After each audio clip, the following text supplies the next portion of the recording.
ಅತ್ತೆ ಬತ್ತಳಿದ್ದು ರಾಧತ್ತೆ. ಕಾಡು ಮಲ್ಲಿಗೆಯೊಂದು ಕಾಡಿನಲ್ಲಿ ನರಳುತ್ತಿದೆ, ಬಾಡಿ ಹೋಗುವ ಮುನ್ನ ಕೇಳುವವರಾರೆಂದು. ಎಲ್ಲ ನಗ್ತಾ ಇದ್ರು, ಏನಿ ಹುಡುಗಿ ಬಸ್ ಬರೋದನ್ನು ವಿಡಿಯೋ ಮಾಡುತ್ತೆ ಅಂತ. ಕಂಡಕ್ಟರ್ ಮತ್ತೆ ಡ್ರೈವರ್ ಎಲ್ಲ ನಗ್ತಾ ಇದ್ರು, ಏನು ಅಷ್ಟೊಂದು ವಿಡಿಯೋ ಹುಚ್ಚ ಇವಳಿಗೆ ಅಂತ. ಬಟ್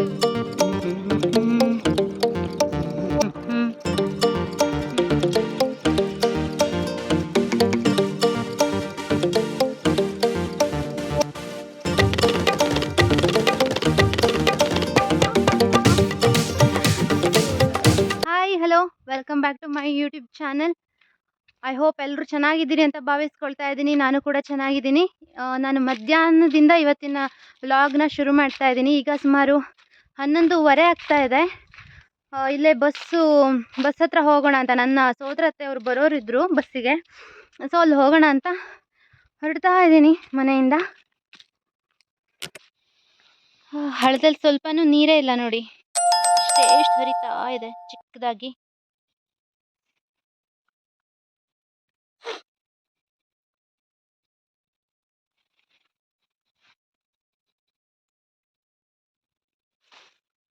ಇಲ್ಲಿ ತೋಟ ದಾಟಿ ಹೋಗಬೇಕು.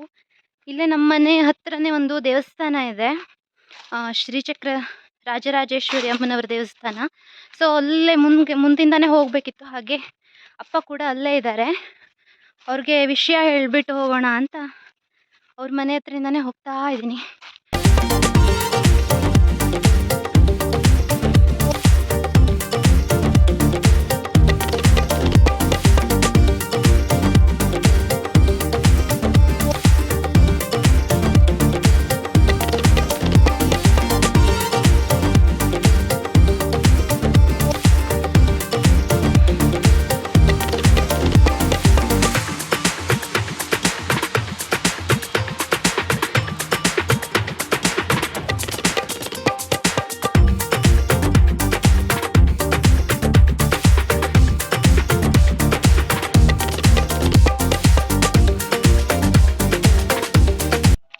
ಇದೇ ನೋಡಿ ಸ್ನೇಹಿತರೆ, ನಾನು ಹೇಳಿದಂತಹ ಶ್ರೀ ರಾಜರಾಜೇಶ್ವರಿ ದೇವಸ್ಥಾನ.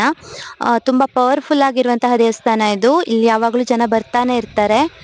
ನಮ್ಮ ಮನೆಯಿಂದ ಒಂದು ಕೂಗಳತೆ ದೂರದಲ್ಲೇ ಇದೆ ಈ ದೇವಸ್ಥಾನ ಇದೆ ಅಂತ ಹೇಳ್ಬೋದು. ನಾನು ತುಂಬ ನಡ್ಕೊಳ್ತೀವಿ ನಾವೆಲ್ಲರೂ ಈ ದೇವಸ್ಥಾನಕ್ಕೆ.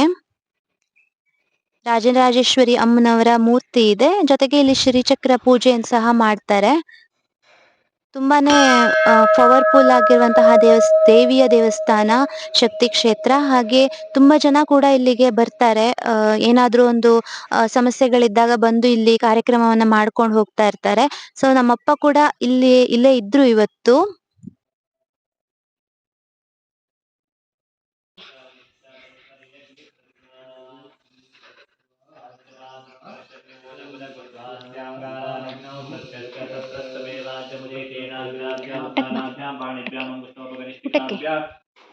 ಮನೆಗೆ ಬಾ. ಬತ್ತ ಹೇಳಿದ, ಅತ್ತೆ ಬತ್ತ ಹೇಳಿದ್ದು ರಾಧತ್ತೆ. ನಮ್ಮಪ್ಪ ಕೂಡ ಇಲ್ಲೇ ಇದ್ದಾರೆ, ಅವರಿಗೆ ಅತ್ತೆ ಬರೋ ವಿಷಯ ಗೊತ್ತಿರ್ಲಿಲ್ಲ, ಅದ್ ಹೇಳೋಣ ಅಂತ ಬಂದೆ. ಸೊ ಅವರಿಗೆ ಊಟಕ್ಕೆ ಮನೆಗೆ ಬಾ ಅಂತ ಹೇಳ್ಬಿಟ್ಟು ಮತ್ತೆ ಹೊರಡ್ತಾ ಇದ್ದೀನಿ ನಾನು. ಕಾಡ್ಮಲ್ಗೆ ಹೂವು ನೋಡಿ, ಎಷ್ಟು ಸ್ಮೆಲ್ ಇರುತ್ತೆ ಗೊತ್ತಾ, ಇದು ತುಂಬಾ ಚೆನ್ನಾಗಿರತ್ತೆ, ಗಮ್ಮನತ್ತೆ. ಇದು ಕಾಡು ಮಲ್ಲಿಗೆ ಹೂವು, ಒಂದು ಹಾಡಿದೆಯಲ್ಲ ಅದದು, ಕಾಡು ಮಲ್ಲಿಗೆಯೊಂದು ಕಾಡಿನಲ್ಲಿ ನರಳುತ್ತಿದೆ, ಬಾಡಿ ಹೋಗುವ ಮುನ್ನ ಕೇಳುವವರಾರೆಂದು. ಹಾಡು ನೆನಪಾಗತ್ತೆ. ಬಹುಶಃ ಈ ಹೂ ನೋಡೇ ಬರ್ದಿರ್ಬೇಕು ಇದು. ಎಷ್ಟು ಸ್ಮೆಲ್ ಇರುತ್ತೆ ಗೊತ್ತಾ, ಆದರೆ ಯಾರು ಈ ಹೂವನ್ನ ಮುಡಿಯೋರಿಲ್ಲ, ಹಾಗೆ ದೇವ್ರಿಗೆ ಕೂಡ ಹಾಕಲ್ಲ ಅನ್ಸುತ್ತೆ. ಹಾಕ್ತಾರೆ, ಬಟ್ ಇದು ಬೆಟ್ಟದಲ್ಲಿ ಆಗೋದ್ರಿಂದ ಯಾರು ಕುಯ್ಯೋರಿಲ್ಲ ಅಲ್ವಾ, ಅದಕ್ಕೆ ಈ ಒಂದು ಹಾಡು ಈ ಹೂವಿಗೆ ಸೂಟ್ ಆಗುತ್ತೆ. ಸೊ ನಾನು ಬಸ್ ಬರೋ ದಾರಿಗೆ ಬಂದಿದ್ದೀನಿ. ಇಲ್ಲಿ ಕಾಣಿಸ್ತಾ ಇದೆಯಲ್ಲ, ಇಲ್ಲೇ ಬಸ್ ಬರುತ್ತೆ. ಇಲ್ಲಿ ನಮ್ಮ ಮನೆಯಿಂದ ಇಲ್ಲಿಂದ ಒಂದು 5 ನಿಮಿಷ ನಮ್ಮ ಮನೆಗೆ. ನೋಡೋಣ ಬಸ್ ಎಷ್ಟೊತ್ತಿಗೆ ಬರುತ್ತೆ ಅಂತ ರೋಡಲ್ಲಿ ವೇಟ್ ಮಾಡ್ತಾ ಇರೋಣ. ನಾನು ಬಂದಿದ್ದೀನಲ್ಲ, ಯಾವತ್ತೇ ಹೇಳಿದಾನ, ನನಗೂ ಬಸ್ಸಿಗೂ ಸರಾವಳಿ ಸರಿ ಇಲ್ಲ, ಹಾಗಾಗಿ ನಾನು ಬಂದಿದ್ದೀನಿ ಅಂತಂದರೆ ಬಸ್ಸು ಲೇಟ್ ಆಗೇ ಬರುತ್ತೆ. ಹಬ್ಬ ಅಂತೂ ಇಂತೂ ನಮ್ಮೂರಿಗೆ ಬಸ್ ಬರ್ತಾ ಇದೆ, ಹೊನಗದ್ದೆ ಬಸ್. ಹಬ್ಬ ಅಂತೂ ಇಂತೂ ಬಂತು ಬಸ್ಸು.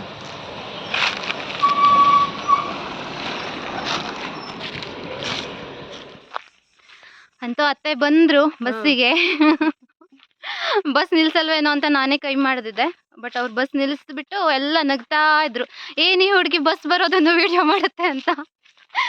ಕಂಡಕ್ಟರ್ ಮತ್ತು ಡ್ರೈವರ್ ಎಲ್ಲ ನಗ್ತಾ ಇದ್ರು, ಏನು ಅಷ್ಟೊಂದು ವಿಡಿಯೋ ಹುಚ್ಚ ಇವಳಿಗೆ ಅಂತ. ಬಟ್ ವಿಡಿಯೋ ವ್ಲಾಗ್ ಮಾಡೋಣ ಅಂತ ನಾನು ಮಾಡ್ತಾ ಇದ್ದಿದ್ದು. ಸೊ ಫೈನಲಿ ಅತ್ತೆ ಬಂದರು. ಅತ್ತೆ ಬಂದಿದ್ದಾರೆ ಅಂತ ಅನ್ನ ಹಾಕಿ ಕೇಸರಿ ಬಾತ್ ಮಾಡಿದ್ದೆ. ನಮ್ ಕಡೆ ಅನ್ನದ್ದೇ ಕೇಸರಿ ಬಾತ್ ಮಾಡೋದು. ರವೆದ್ದು ಮಾಡಿದ್ರೆ ಅದಕ್ಕೆ ಶಿರಾ ಅಂತ ಹೇಳ್ತಾರೆ. ಸೊ ಕೇಸರಿ ಬಾತ್ ಮಾಡಿದೆ, ತುಂಬಾ ಟೇಸ್ಟಿ ಆಗಿತ್ತು. ನಾನು ಫಸ್ಟ್ ಟೈಮ್ ಕೇಸರಿ ಬಾತ್ ಅನ್ನ ಟ್ರೈ ಮಾಡಿದ್ದೆ ಇವತ್ತು. ತುಂಬಾ ಚೆನ್ನಾಗ್ ಬಂತು ಕೇಸರಿ ಬಾತು.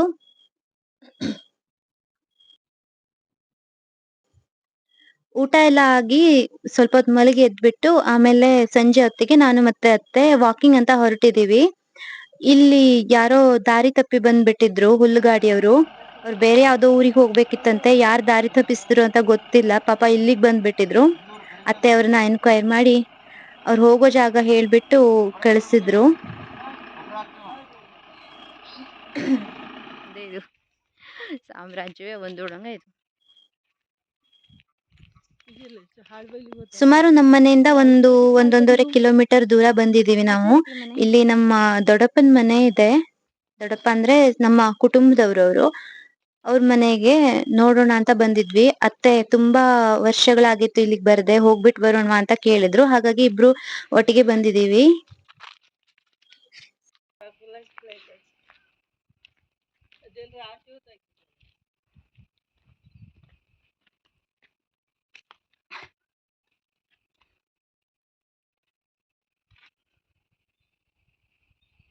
ಚೆನ್ನಾಗಿದೆ, ತೋರಿಸ್ತೀನಿ ನೋಡಿ. ಮನೇನ ತುಂಬ ಹೈಟಲ್ಲಿ ಕಟ್ಟಿದ್ದಾರೆ, ಗುಡ್ಡದ ತಲೆ ಮೇಲೆ. ಸೊ ತುಂಬ ಚೆನ್ನಾಗಿದೆ ವಾತಾವರಣ. ನಾನು ಕೂಡ ಬಂದಿರಲಿಲ್ಲ ಹೊಸ ಮನೆ ಕಟ್ಟಿದ ನಂತರ. ಸಖತ್ತಾಗಿದೆ ಪ್ಲ್ಯಾನ್ ಮಾತ್ರ ಮನೆ ಕಟ್ಟಿರುವಂಥದ್ದು.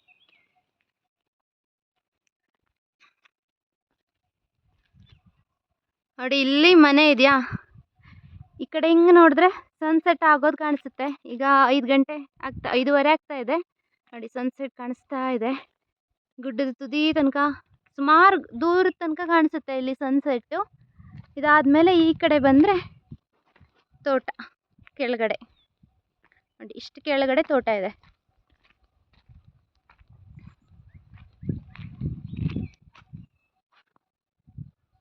ಇಲ್ಲಿ ತೋಟ ಇರುವಂತಹದ್ದು. ಇಲ್ಲಿ ಮನೆ ಇದೆ.